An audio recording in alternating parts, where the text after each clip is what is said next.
there everyone, welcome back to my channel. In the previous video we had studied about the sole of the foot, and in today's video we are going to study the last topic, that is the arches of the foot. But we are still left with two more chapters in the lower limb, that is the lateral and the medial side of the leg. And it is very small topic and we shall cover it in one video itself, and within next two videos the lower limb, complete lower limb will be done. Okay, so curved structures formed by arrangement of tarsal and metatarsal bones, this is called as these are the arches of the foot. Okay, they are the curved structures formed by arrangement of the tarsal and the metatarsal bone. Now what are the functions of these? The functions are they help in weight bearing. Okay, weight bearing and providing upright posture to the human body. Okay, we stand upright, unlike the animals like cat, dog, they don't stand upright, but we humans, we stand upright, and these arches of foot help in weight bearing, equal distribution of the weight, and providing upright position. Okay, upright posture. Now important thing is that footprints are not complete due to these arches. Okay, the footprint whatever, how do you know this? Just dip your foot in water and then keep your foot on the floor. Okay, then you will see that you will only see that the footprints are not complete, but they are half. Okay, they somewhat appear like this. Let me show you with the marker.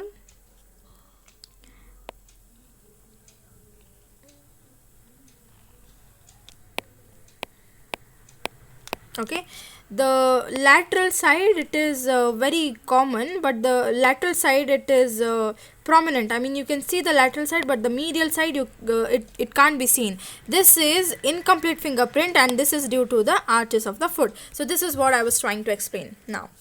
So see, here it is heel. Okay, whatever we see on the footprints, whatever we see, the footprints are due to the heel. Posterior inferior tuberosity of the calcaneum. Okay, posterior. Okay, first let us learn the bones. Okay, the tarsal and metatarsal and other bones. So see, we have this calcaneus bone, which is the heel bone. This one you see here, this is the calcaneus, this is the heel bone. Just beside that we have this talus. Okay, talus towards the medial side. Okay, then on the lateral side again we have one more bone, that is the cuboid bone, and we have three cuneiforms. Okay, we have three cuneiforms. This is the medial cuneiform, intermediate cuneiform, and the lateral cuneiform. Okay, the lateral cuneiform. And then we have the metatarsals. Okay, these are the metatarsal, and whatever you see here from here to here, these things are the phalanges. Okay, these are the phalanges. So we have 7 tarsals, that is the calcaneus, that is the heel bone.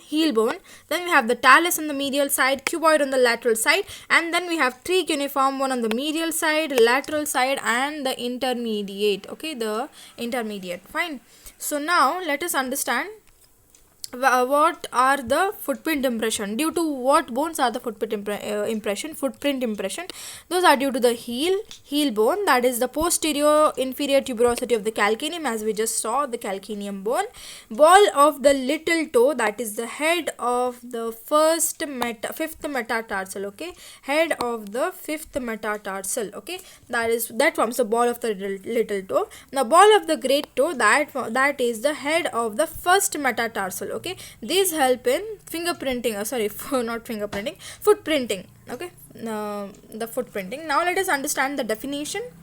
So the definition is that the skeletal architecture of the foot is arranged in an arched manner. Okay, it is the skeletal architect, whatever the tarsal, metatarsal bones are there, they are arranged in the arched manner. Okay, both longitudinally and transversely. Okay, longitudinally again we have two types, that is the lateral longitudinal and medial longitudinal. Transversely we have two types again, that is the medial and the anterior and the posterior. Okay, the concavity, I don't know how to pronounce. Okay, I find it very difficult to pronounce this word. The concavity of these bones is directed towards the plantar surface. Okay, towards the plantar surface, which forms the arches of the foot. So the definition is simple. It is the skeletal architecture of the foot. It is arranged in an arched manner, both longitudinally and transversely. The concavity of these bones is directed towards the plantar surface, which forms the arches of the foot. So this is the uh, definition. Now the classification of arches is, we have longitudinal arches and transverse arches. In longitudinal we have medial longitudinal arches and lateral longitudinal arches, and the transverse we have anterior transverse arches and the posterior transverse arches. So this is about the classification. First we are going to write the definition, then we are going to write the classification. Okay, now let us understand what is the difference, or what, okay, the differences between the medial longitudinal. We are going to see the longitudinal arc first. In longitudinal we have two, right? Medial longitudinal and lateral longitudinal. So let us understand that. Okay, so features. Okay, features of the medial is that it is higher, more mobile, resilient, and it acts as a shock absorber. Okay, it acts as a shock absorber. But the lateral one, it is lower. See, the medial one is higher, the lateral one is lower. That is the reason we see that the lateral side of the foot, the footprint of the lateral side can be seen and the medial side cannot be seen, because it is higher and this is lower. It has limited mobility, it transmits the weight, and it is rigid. Okay, the lateral one is rigid, so only it can be seen. The medial one is not, so we cannot see the footprint.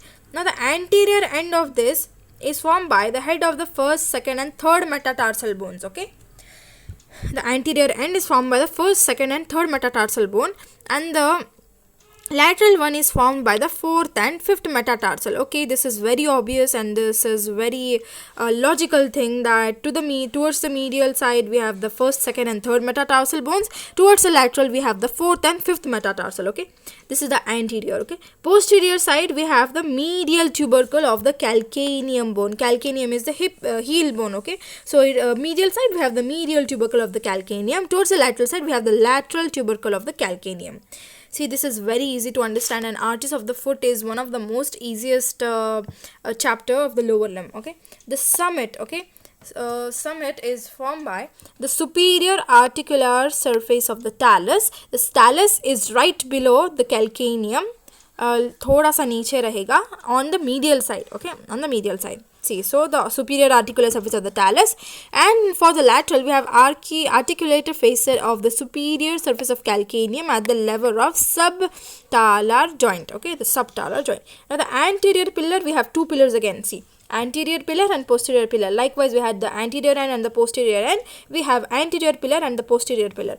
Anterior pillar by the talus, navicular, 3 cuneiform, and 1 to 3 metatarsal. 1 to 3 metatarsal because it's on the medial side. Okay, talus, navicular, and 3 cuneiform. 3 cuneiform, as I already mentioned, they are the lateral cuneiformis, intermediate, and the medial.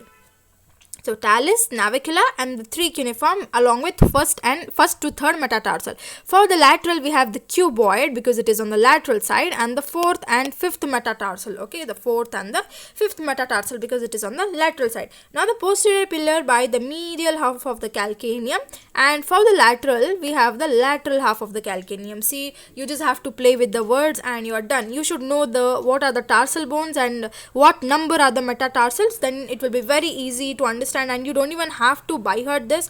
You will just remember it because it is very simple, right? It is very logical. Okay, main joint. The main joint is talocalcaneo-navicular joint. Okay, the talus, the calcaneum, and the navicular. Okay, the main joint is talocalcaneo-navicular joint. For this we have calcaneo-cuboidal joint. Okay, so let us once again see the structure of the bone.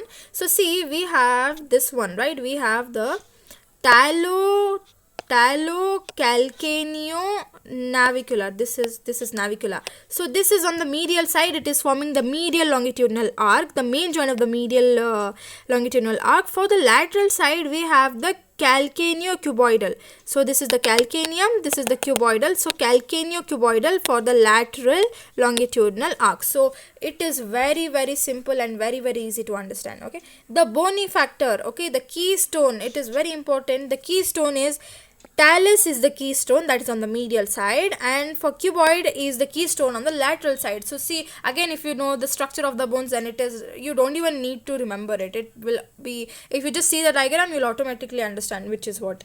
Now the intersegmental ties by the spring ligament and the long and short plantar ligament, okay, maintained by the spring ligament. We will see what is the spring ligament, and it is maintained by the long and short plantar ligament.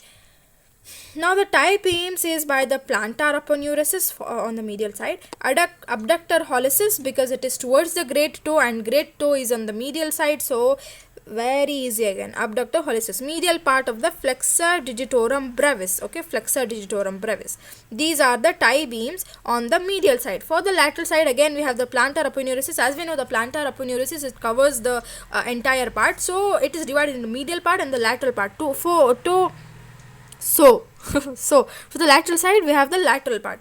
Now the abductor digiti minimi, okay, abductor digiti minimi, what does it mean? The little toe. So of course it is on the lateral side, so we have the abductor digiti minimi and lateral part of the flexor digitorum brevis. Again, here also flexor digitorum brevis, here also flexor digitorum brevis, but this is the medial part and this is the lateral part. Again, we have the plantar aponeurosis on both the sides, but this is the medial part and this is the lateral part. Now the slings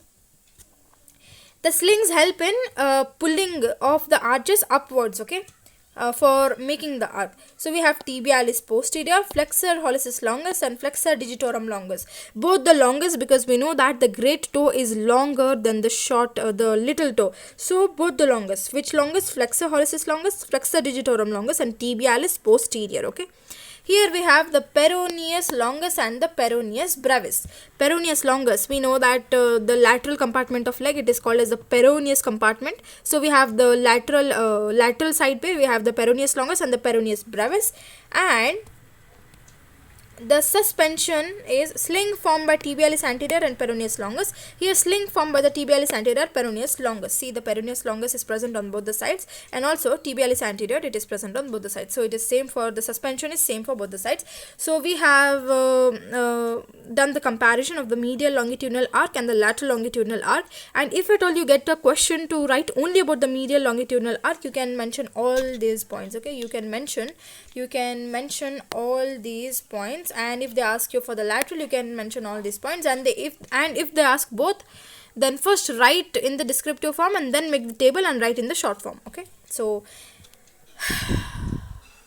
okay, we are done with the longitudinal arches. Now let us understand what are the factors responsible for maintaining the arches, okay.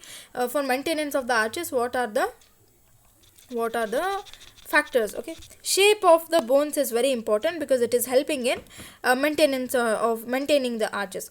Intersegmental ties or the staples or ligament, muscles, tendons, they hold the segments together forming the arc, okay. This is the ties and ligament and the tie beams, the spring sling, they are very important. See, I already mentioned, right, the tie beams, the bowstrings that connect to two ends of the arc are very important for maintaining the arc. Slings that keep the summit of arc pulled upward, okay. I already mentioned, no, that it helps in pulling the arc upward. So these are the factors that are required. So on the medial longitudinal arc, for the medial longitudinal arc, what are the important factors? So we have, so we have bones.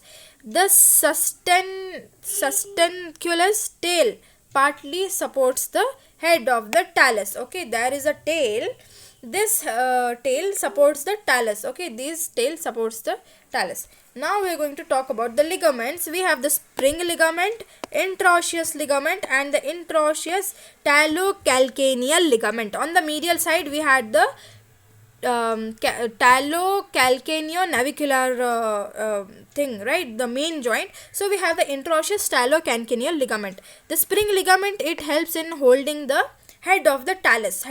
We will see in the diagram also. Interosseous ligament helps in attaching the adjacent bones, and the interosseous talocalcaneal ligament helps in connecting the talus and the calcaneum. It is in the name itself, the talocalcaneal, so it connects the talus and the calcaneum, okay. So this is about the ligaments. Now muscles or tendons or aponeurosis. So we have two in this. We have sling action we have sling action, which helps in holding the summit arched, okay, holding the summit upward, it pulls it upward. And we have the tie beams, which support the bones, okay, the bony prominent the bones, and help in maintaining the arc. So the sling action, tendon of the posterior compartment of leg, okay, the tendons of the posterior compartment of leg form the sling action, such as the tibialis anterior, we have the flexor hallucis longus and the flexor digitorum longus. These are the muscles of the posterior compartment of the leg, so these help in maintaining the sling action, okay, pull the summit upward, as I already mentioned it. Now the tie beams, we have plantar aponeurosis, the medial side of the plantar aponeurosis, abductor hallucis, this is not adductor, this is abductor, okay, this is the abductor hallucis, and the flexor hallucis brevis, okay, these are the tie beams. Now we have separation of the pillars, okay, the separation of the pillars is prevented by the tie beams, okay, it is in the name itself, they're tying it together. So this is about the medial. Now factors maintaining the lateral longitudinal arc, we have the cuboid bone, okay, this is the keystone, as we know. There the keystone was the talus bone, okay, so here we have the cuboid bone. Ligaments, we have short and long plantar ligament, as we already saw in the differentiating table, right? Now the sling action is by the peroneus longus, brevis, tertius, okay, peroneus longus, brevis, tertius, because these are on the lateral side, we are studying the lateral longitudinal arc, so the muscles are the peroneus longus, peroneus brevis, and the peroneus tertius. So the tie beams are the plantar aponeurosis, again, flexor digitorum brevis, abductor digiti minimi, flexor digiti minimi because it is on the lateral side, and lateral side we have the little toe. So these are very important. And these, what are these muscles? These are the intrinsic muscles of the little toe, okay, lateral side we have the little toe, so these are the tie beams, okay, on the lateral side, the lateral longitudinal arc. So let us understand by the diagram once. So the factors maintaining the medial longitudinal arc, we have this tibialis anterior, posterior, flexor hallucis longus. So see, this is the spring ligament, okay, so this is the spring ligament holding the, this is the calcaneum, and this is the talus, okay, it is holding the calcaneum and talus. So we had the calcaneo-talus joint, okay, the talocalcaneal ligament, okay. So this is the first metatarsal, and this is on the medial view, and downside we have the medial part of the plantar aponeurosis. So this is how you have to draw it. Now lateral view, let us see. Lateral side we have these three bones, okay, the lateral compartment of the leg, we have peroneus longus, peroneus brevis, tibialis anterior is on the anterior side, but these two are on the lateral side. See, this is tibialis anterior on the front side, this is the peroneus longus and brevis on the lateral side. So these are helping in pulling the summit upwards, okay. And we have the plantar aponeurosis, the lateral part of the plantar aponeurosis we have, and the short plantar ligament and the long plantar ligament, these are the ligaments, okay. So this is about the diagram, this is how you have to draw it in the exam. Now let us talk about the transverse arches. Yeah, so let us study about the transverse arches, okay, the transverse arches, as we already know that we have the anterior transverse arch and the posterior transverse arch, okay, the two arches, fine. Now see, the anterior transverse arch, it is formed by head of the fifth metatarsal, head of 5 metatarsal bones, okay, the anterior one, okay, and the posterior one formed by the greater parts of the tarsus and the metatarsus, okay. What do you mean by tarsus and metatarsus? Tarsus and metatarsus are those, tarsus and metatarsals are those, they are not similar to the tarsals and metatarsals. Tarsus and metatarsals are different, and tarsals and metatarsals are different. So the tarsus and metatarsals, they are the joints that are forming between the tarsal bones and the metatarsal bones, okay. So now on the anterior transverse arc, it comes in contact with the ground, and which ends, the lateral end as well as the medial end, both of them are coming in contact with the ground. That is why we say that the anterior transverse ligament, it is dominant, okay, and the posterior transverse ligament, the posterior transverse arch formed by greater parts of the tarsus and metatarsus it is incomplete. Okay, it is incomplete and it forms the half dome because only lateral part comes in contact with the ground. As you see, whenever you dip your feet or foot in the water and when you stand, you can only see the prominence, the lateral part is visible on the ground but the medial part is not. So this is the reason. Okay, this is the reason, because on the anterior we have both the medial and the lateral, and both are on the ground, but of the posterior side we have only the lateral end forming like coming in contact with the ground. Okay, so what are the factors that are maintaining the transverse arc? The transverse arc, the bones that maintain the transverse arc, the tarsals and the metatarsal, as I've already mentioned, the tarsals and the metatarsals, most of them are broad. Okay, most of them are broad on the superior side and narrow at the inferior side. So that means that upside, upside, that is the proximal part, they are broader, and the distal part, that is inferiorly, they are narrow. Okay, which help in maintaining the concavity or the concavity near the plantar aspect. Okay, now the ligaments. Okay, the ligaments, they are the superficial and the deep transverse ligament. Okay, the superficial and the deep transverse metatarsal ligament help in holding the transverse arc. Okay, hold the arc, and the interossei muscle hold the tarsal and metatarsals together. Okay, the ligament that are the superficial and deep transverse metatarsal ligament, they help in holding the arc. Now what are the muscles? We again have the tie beams, the sling action, and the intersegmental ligament. We had seen the tie beams and sling action in the longitudinal arc, so let us also see it here. Okay, so we have peroneus longus, tibialis posterior tendons that support the arc. Okay, that support the arc. The peroneus longus on the lateral side and the tibialis posterior on the posterior side, these help in maintaining the tie beams. Okay, these are the tie beams. Now the sling action, that are the tendon of the peroneus tertius and brevis with the tibialis anterior on the medial side. Okay, on the medial side, okay, they help in supporting the arches. Okay, they help in supporting the arches. And the intersegmental ties are the dorsal interossei muscle. It holds the adjacent metatarsals together. So suppose we have this 1, 2, 3, 4, 5 metatarsal. So what this dorsal interossei is doing, it is holding the adjacent metatarsals together. Okay, so this is about the intersegmental ties. Now we are done with it. Let us see the diagram. Okay, so the transverse arches, let us understand the transverse arches.